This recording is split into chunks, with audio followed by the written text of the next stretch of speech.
Today I will show you how to download any file or folder from Google Drive on your PC.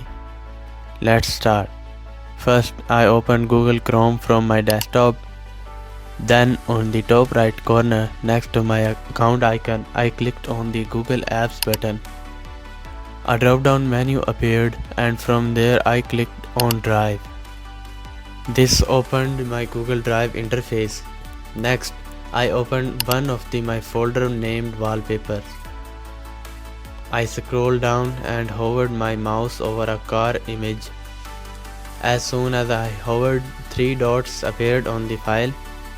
I clicked on those 3 dots and a drop down menu opened. From this menu I clicked on download. Right after that my file manager opened, asking me where I wanted to save the file and what name I wanted to use.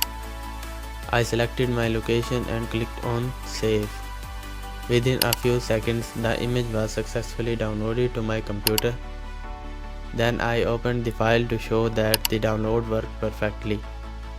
That's how easily you can download any file or folder from Google Drive on your PC. If this helped you, make sure to like the video, subscribe and press the bell icon for more daily tech guides.